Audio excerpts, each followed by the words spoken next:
Oi, oi, gente linda! Está no ar mais um Identidade Geral nesta sexta-feira. É hora do tão aguardado descanso. E aqui com a gente, você já consegue desacelerar um pouquinho, ficando ligado aqui comigo, viu? Até porque a história de hoje é uma daquelas de aquecer o coração, viu? Agora imagine só você não ter onde morar ou até ter, mas em condições totalmente insalubres e de repente alguém bate lá na sua porta e diz o seguinte: eu vim aqui para construir uma casa nova para você. Olha só que maravilha, né? Alguns chamariam isso de sorte, outros de milagre. É bem isso mesmo, porque um projeto na Bahia tem somado a força do voluntariado com a força humana para construir e reformar casas de idosos e viúvas. Eu te conto mais sobre essa iniciativa daqui a pouquinho, depois do nosso intervalo de 30 segundos. É já já que eu volto, viu? E eu espero você.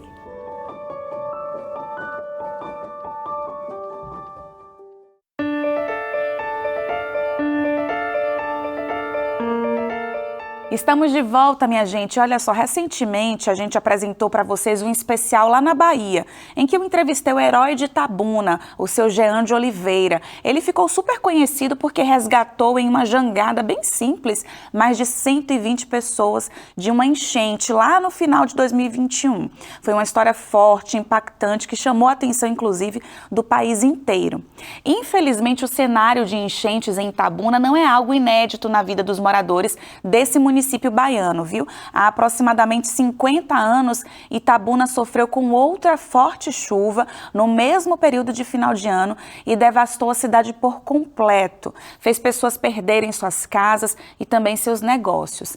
Nessa época, Ari Curvelo ainda era um jovem menino. O pai dele era dono de fazendas de cacau, tinha lojas de móveis, fábricas de colchão, mas com a enchente na cidade, tudo, eu disse tudo, foi perdido. O pai teve que vender as fazendas para pagar os fornecedores, vendeu a casa e a família toda foi morar numa garagem, num depósito de cacau.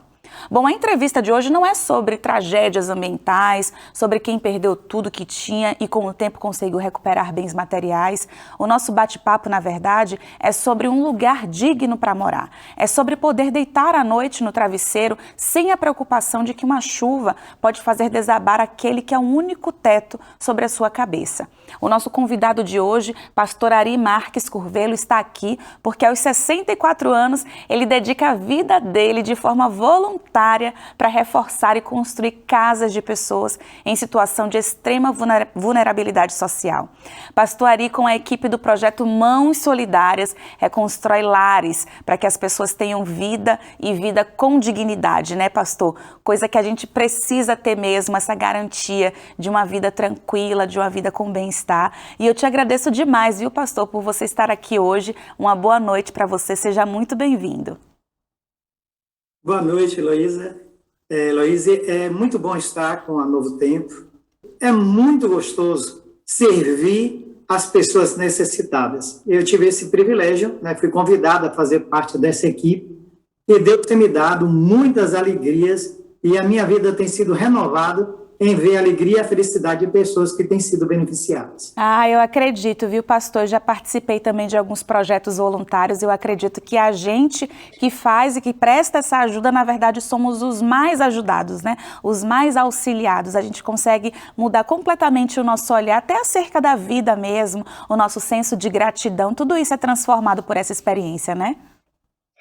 É verdade, Luiz, é verdade. Agora... E assim, a gente se torna até assim um referencial para algumas pessoas que estavam acomodadas na vida, né? Porque acha que a aposentadoria chega e não precisa fazer nada. Ao contrário, a gente é um incentivo, Deus nos dá essa oportunidade e eu fico feliz por isso. Verdade, pastor, 64 anos, o senhor está só começando, gente. Pastor, olha só, na nossa produção, conversando com a nossa produção, o senhor falou uma frase que me deixou bem impactada, que o senhor de manhã acordou, você e a sua família acordaram ricos e às 5 horas da tarde vocês ficaram pobres por conta de tudo isso que aconteceu, que a gente falou aqui no início do nosso programa, né? Qual que é a sua recordação? Você mudar completamente de vida, de padrão de vida, não é fácil, né, pastor? Fala pra gente com mais detalhes o que foi que aconteceu naquele dia. Em 1967, né, E a cidade de Itabuna, ela tinha todos os anos uma enchente pequena. Era algo que chegava na rua, algo assim de 10 centímetros. A gente já estava acostumada com o final de ano, com as chuvas, ter uma pequena enchente. Mas nesse dia, a chuva começou a cair, a chuva parou, mas na cabeceira uma barragem explodiu e aí desceu com água. E a água começou a subir, subiu 10, subiu 20, 30, 40, 50 centímetros. E aí, de repente, nenhuma proteção que você conseguia fazer com um bloco, com um saco de areia, conseguiu resistir à água. E a água foi subindo 1,5 metro, 2,5 metros. E meu pai, ele estava na loja tentando salvar alguma coisa, porque tinha um sótão. E, graças a Deus, Deus enviou um anjo.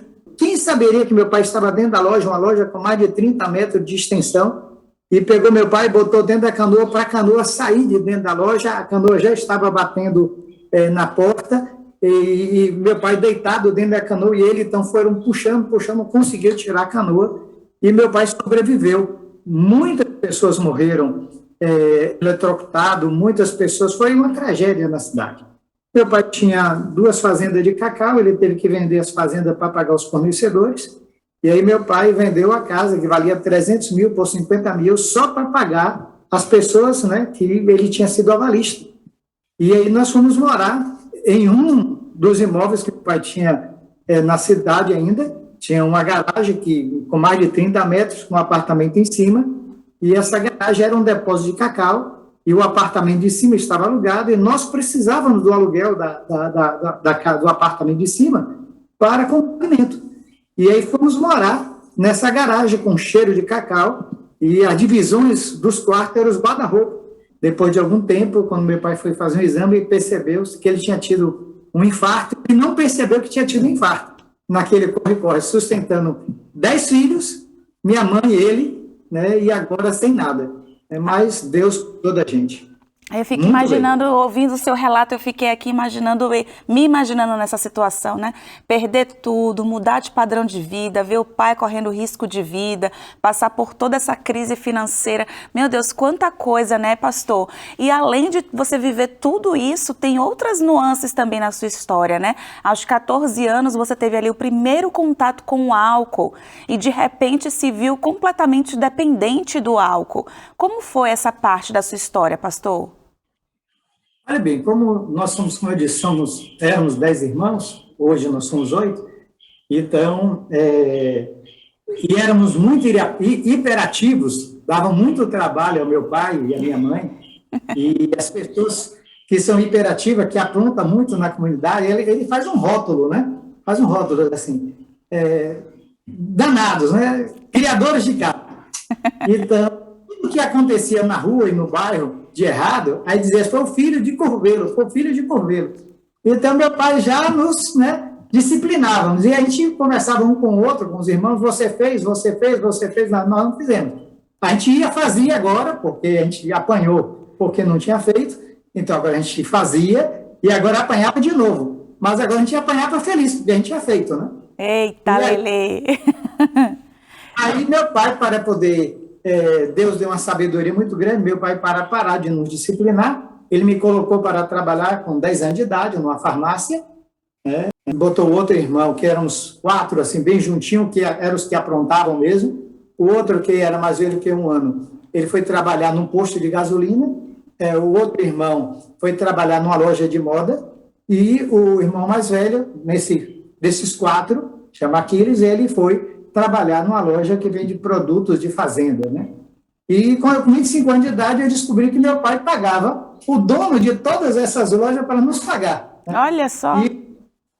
E o meu salário na farmácia era, por semana, eu recebia o valor da entrada de um cinema. Eu trabalhava, chegava na farmácia meio-dia, 1h da tarde, digo melhor, eu tinha de varrer a farmácia, lavar o banheiro, apesar de meu pai ser rico, ainda, meu pai era muito rico, era lavar o banheiro, arrumar as mercadorias, pegar pedra-ume, vários produtos, dividir em porções pequenas, né?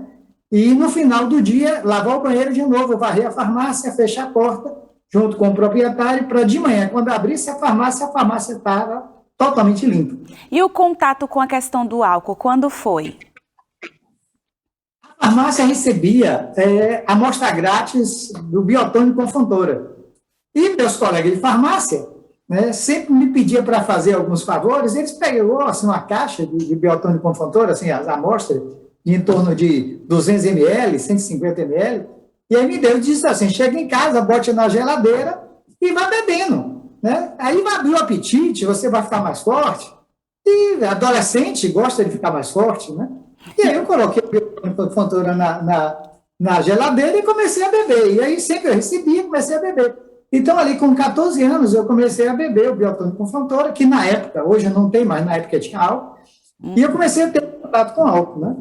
E chegou um momento, se você começa a ficar um pouco mais rebelde na adolescência, e eu comecei a ter uns embates com meu pai, porque meu pai sempre gostou de construir. Eu nasci e cresci dentro de construção. E aí eu fazia meu programa para ir para Ilhéus, tomar banho de praia com os colegas, e meu pai chegava no sábado à noite e dizia assim, amanhã nós vamos botar o telhado numa casa. E aí eu, como filho, ficava chateado, porque meu pai não tinha me avisado com antecedência. E a gente tinha algumas discussões, né? A gente tinha alguns embates. Comecei ali, né, a beber, com 15 anos eu comecei a beber mais. Eu saí da farmácia, fui trabalhar numa empresa de venda de roupa masculina, comecei a ganhar mais dinheiro, e agora eu já tinha mais dinheiro para o final de semana, não era só a entrada de cinema, eu tinha ali mais de um salário mínimo para poder a gente gastar durante o mês. Depois, eu com 17 anos já estava fazendo contabilidade, fui trabalhar numa granja, no setor de contabilidade, na cidade de Itabuna, e passei a ganhar mais dinheiro ainda, e aí mais dinheiro para a festa, mais dinheiro para... Eu procurava a felicidade. Uhum. E na cabeça de um jovem, a felicidade está em beber, ferra, festa, prostituição, e eu vivia isso. E com embate com meu pai, sempre porque meu pai queria marcar coisa de última hora. E minha mãe, né, católica, muito praticante, inclusive a minha avó era uma católica assim, muito firme, adoradora de Maria, e na cabeça de minha avó e de minha mãe, Maria não trabalhava no dia de sábado, né? Então, na casa de minha avó, ela tinha um jeito diferenciado para guardar o sábado, porque Maria, né, guardou o sábado e ela também achava que tinha um jeito dela própria de guardar o sábado como Maria, então não lavava roupa, algumas atividades não eram feitas. E a minha avó era filha de escravo, né? E ela fazia um bem assim na sociedade. Todo mundo precisava tomar injeção, lá em Ilhéus, minha avó saía aplicando injeção por toda a vizinhança. Ela tinha lá uma caixinha. Olha que curioso, né? O sábado já estava ali na vida da sua família, na vida da sua mãe. Pastor, a gente vai ter que dar aquela pausinha agora, fazer um breve intervalo, mas eu já fiquei curiosa para saber como que o sábado entrou e influenciou mais aí na sua vida, né? Até então, a sua família ainda não era adventista do sétimo dia, mas eu quero saber essa história com mais detalhes no próximo bloco. Você que está aí acompanhando Identidade Geral, segura mais um pouquinho que daqui a pouquinho a gente volta, tá bom? E eu espero a sua companhia.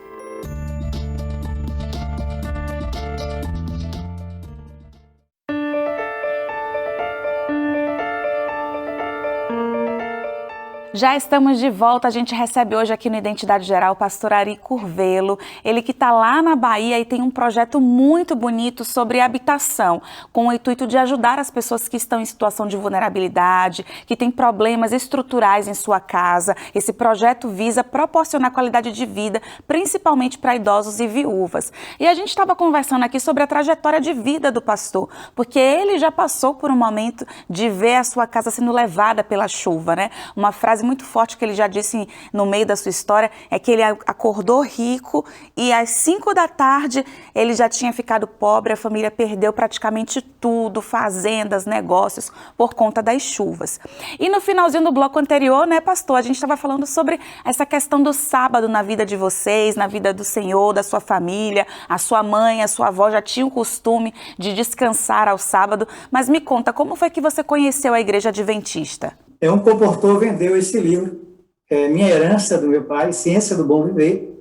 Tem uma dedicatória aqui, que meu avô era comprador e vendedor de animais, o comportor vendeu para meu avô vendeu para minha mãe, meu pai teve o primeiro contato com a Igreja Adventista 20 anos antes de eu ter a minha experiência com Jesus. E aí eu vim para Salvador, conhecer Salvador, ir para um curso, e nesse final de semana eu tive a oportunidade de conhecer a Igreja Adventista, através do jovem Haroldo, que tinha se hospedado na minha casa, junto com o jovem Nivaldo, no congresso de jovens, e minha mãe deu o endereço deles, e aí eu tive um encontro com Jesus nesse final de semana, a felicidade, que eu buscava na bebida, nas festas, né, na prostituição, foi substituída pela alegria de ter um Cristo maravilhoso que me amava e que tinha uma opção de vida para mim. E aí eu me converti nesse final de semana, cheguei em casa na segunda-feira e disse: mãe, a partir de hoje eu sou adventista, vou com a senhora para a igreja. Aí a ficha caiu, minha mãe começou a chorar, me abraçou e disse: louvado seja Deus. E aí pronto, foi uma grande festa.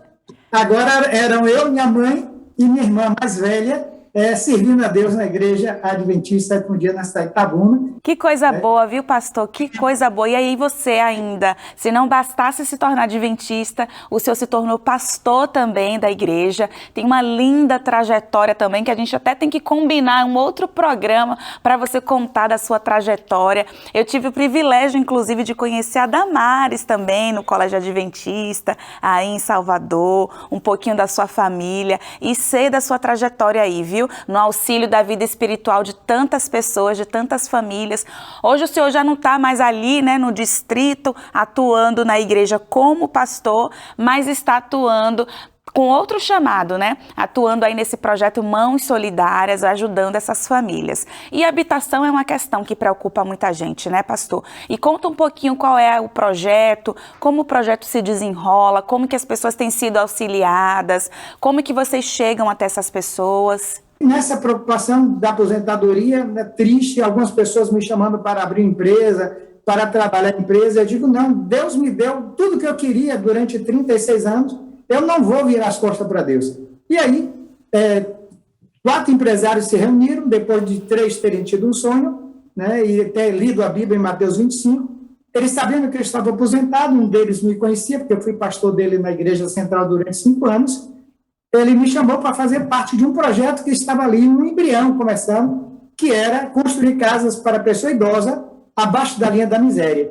E aí aquilo ali foi um presente, foi para aquilo que eu mais sonhava. Eu vou agora continuar trabalhando para Deus e servindo de uma maneira legal. E aí surgiu o projeto, ali em 2018, né, em maio de 2018, e aí começamos a construir casas aqui em Salvador. A gente mandou mensagem para todas as comunidades adventistas de Salvador, quando se descobria um idoso que estava na linha da miséria, um casal de idosos, uma pessoa idosa.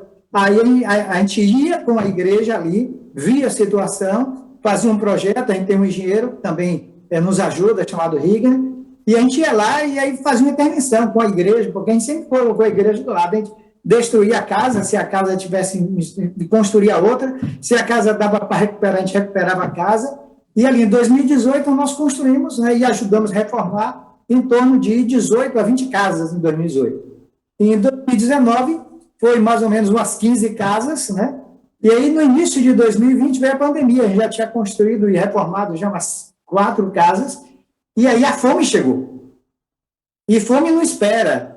Então, algumas casas que a gente tinha de jogar no chão e suspender a casa, fazer uma casa nova. Olha, tinha casa que quando chovia, a água brotava do chão, dentro da casa da pessoa idosa. E pensa, essa pessoa idosa perdendo tudo. Então, teve 4 casas que nós levantamos a casa acima de 1,5 metro.